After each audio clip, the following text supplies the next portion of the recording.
बिस्मिल्लाहिर्रहमानिर्रहीम।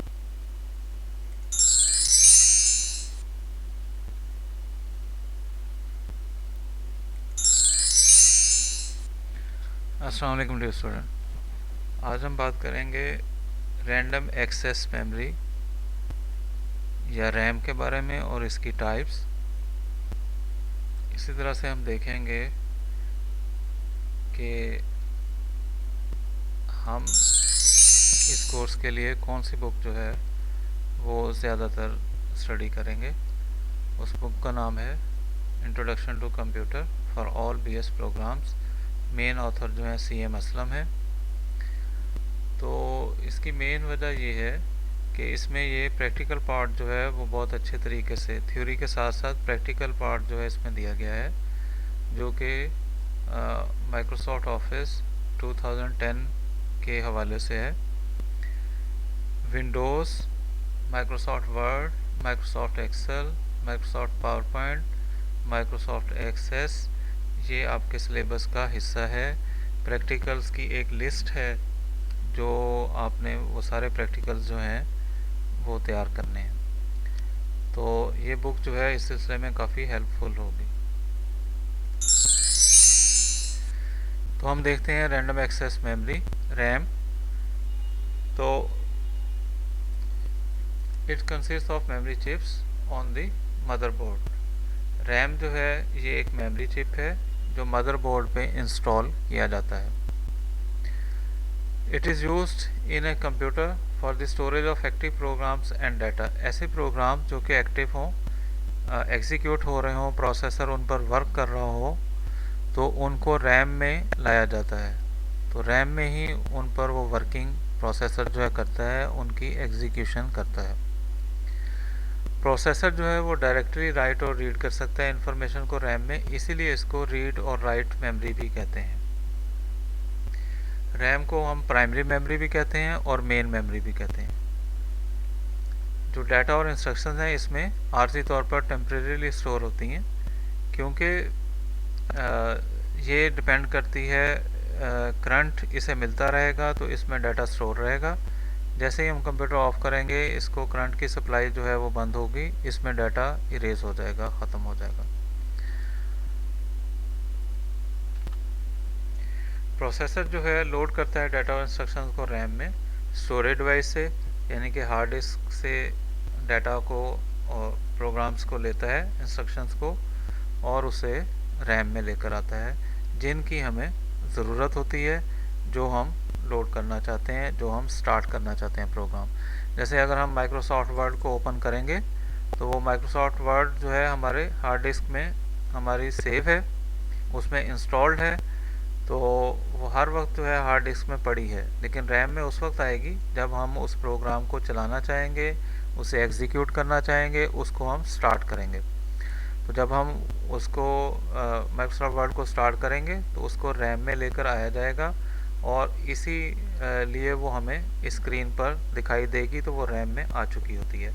रैम जो है वो हार्ड डिस्क की निस्बत काफ़ी फास्ट मेमोरी होती है, तो इसलिए प्रोसेसर जो है यहाँ से डाटा और इंस्ट्रक्शन जल्दी जल्दी उठा सकता है और उनको एग्जीक्यूट कर सकता है। तो इसलिए रैम की ज़रूरत होती है कि हार्ड डिस्क में से डाटा जो है वो रैम में लेकर आया जाए।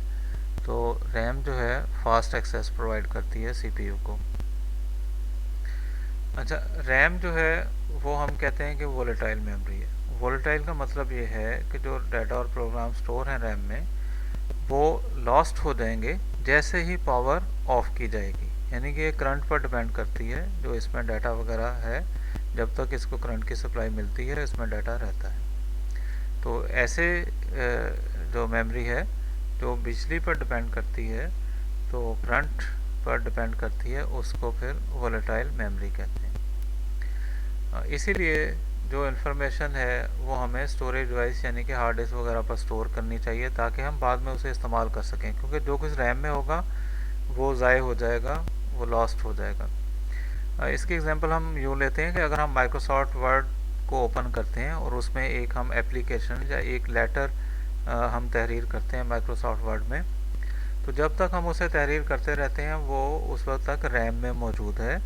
जब तक कि हम उस फाइल को सेव नहीं कर देते। जब हम उस फाइल को सेव करते हैं तो हमसे उस फाइल का नाम पूछा जाता है, हमसे उस हार्ड डिस्क की वो फोल्डर और ड्राइव मांगा जाता है, वो लोकेशन हमसे पूछी जाती है जहाँ पर हम उसको सेव करना चाहते हैं। तो जब हम उसको हार्ड डिस्क पर सेव कर चुके होते हैं तो अब वो स्टोरेज डिवाइस में आ गया है। स्टोरेज डिवाइस जो है वो परमानेंट स्टोरेज देता है। तो अगर हम आज कंप्यूटर बंद कर देंगे और कल ओपन करेंगे अपना माइक्रोसॉफ्ट वर्ड कंप्यूटर को चलाने के बाद, तो माइक्रोसॉफ्ट वर्ड में हमारी वो फाइल जो है मौजूद होगी, क्योंकि वो हम हार्ड डिस्क से जो है ओपन करेंगे। तो जब तक हम फाइल को सेव नहीं कर देते उस वक्त तक वो रैम में होती है, और रैम में जो भी चीज़ होगी बिजली जाने पर वो ख़त्म हो जाएगी। The storage capacity of RAM is measured in bytes. तो ये जो स्टोरेज कैपेसिटी है पीसीज में आमतौर पर 2 GB 4 GB गीगाबाइट्स यानी के से लेकर 32 GB तक जो है वो आमतौर पे इसकी रैम की जो है वो कैपेसिटी होती है। तो इसका मतलब ये हुआ कि रैम का साइज़ अगर हम बढ़ाएंगे तो वो एग्जीक्यूशन फास्ट हो जाएगी प्रोग्राम की, और निस्बतन बड़े प्रोग्राम जो हैं वो इजीली रैम में आ सकेंगे हार्ड डिस्क से, और वो प्रॉपरली जो है फास्टर वे में एग्जीक्यूट हो सकेंगे। इसीलिए सीपीयू के साथ साथ जो है वो रैम ये भी इम्पॉर्टेंट है कंप्यूटर की जो है स्पीड बढ़ाने के लिए। अच्छा, इसकी पहले हम डायग्राम देख लेते हैं। ये इसकी पिक्चर है रैम की। तो ये हम इस तरह से इसको हम इसकी मेमोरी स्लॉट के बारे में हमने कल पढ़ा था, मेमोरी स्लॉट। तो उसमें हम इसे इस तरह से इंसर्ट करते हैं।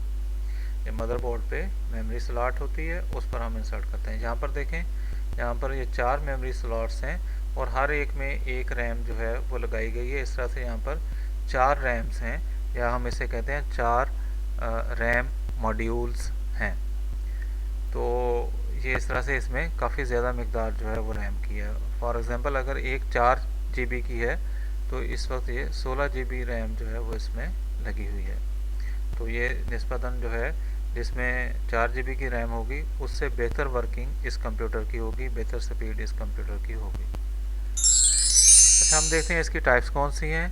2 टाइप्स मेन है इसकी, एक है डी रैम और एक है एस रैम। डी रैम जो है ये डायनामिक रैंडम एक्सेस मेमोरी का शॉर्ट है। तो ये टाइप जो रैम की है ये ज़्यादातर कंप्यूटर्स में इस्तेमाल होती है।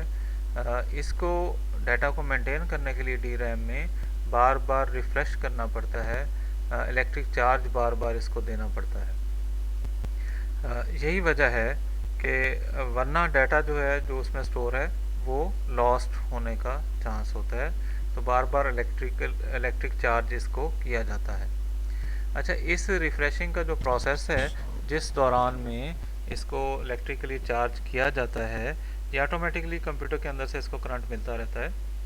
तो सीपीयू उस वक्त तक कुछ नहीं कर सकता, वो इस रैम में ना राइट कर सकता है ना इसमें से डाटा रीड कर सकता है। इस तरह से उसको अपना काम करने के लिए वेट करना पड़ता है कि जब ये रिफ़्रेश हो जाएगी फिर वो इसमें रीड और राइट कर सकेगा। इस वजह से हम कहते हैं कि ये स्लो मेमोरी है, लेकिन ये सस्ती होती है, इसलिए ये कंप्यूटर्स में इस्तेमाल की जाती है जो आम हम पर्सनल कंप्यूटर इस्तेमाल करते हैं। अच्छा, दूसरी है S RAM. S RAM stands for static random access memory. तो it does not have to be refreshed with electric charge again and again. तो एक दफ़ा इसमें जो इलेक्ट्रिक चार्ज स्टोर हो जाता है वो इसमें रहता है, तो इसे बार बार हमें चार्ज करने की फिर ज़रूरत नहीं होती है। जैसे डी रैम जो है वक्त के साथ उसमें चार्ज कम होता जाता है तो फिर उसे रिफ़्रेश किया जाता है। एस रैम में बार बार रिफ़्रेश करने की ज़रूरत नहीं होती है। तो इसलिए, और इसके अलावा एस रैम को इसलिए फिर लेस पावर की ज़रूरत होती है, लेस करंट की ज़रूरत होती है। इसी तरह से एस रैम चिप जो है वो एक्सपेंसिव होते हैं। तो अपनी इस क्वालिटी की बुनियाद पर, क्योंकि ये फास्टर एक्सेस देंगे, सीपीयू को इंतज़ार नहीं करना पड़ेगा बार बार इसके रिफ़्रेश होने का, तो इसकी एक्सेस लाजमी तौर पर फास्ट हो जाएगी। तो मोस्ट मॉडर्न कंप्यूटर्स जो हैं उनमें एस रैम टेक्नोलॉजी इस्तेमाल की जाती है एक फास्ट मेमोरी बनाने के लिए। उस फास्ट मेमोरी को हम कहते हैं कैश मेमोरी।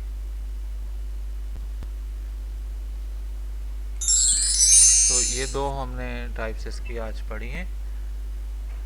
तो इसमें ये आपकी असाइनमेंट है, what is RAM, differentiate between D RAM and S RAM. तो पहले आप रैम के बारे में कुछ बताएंगे, उसके बारे में इन दोनों का डिफरेंस जो है डी रैम और एस रैम का आप लिखेंगे। और ये भी असाइनमेंट आप जो है कल सुबह तक जमा करवा सकते हैं 9 बजे तक।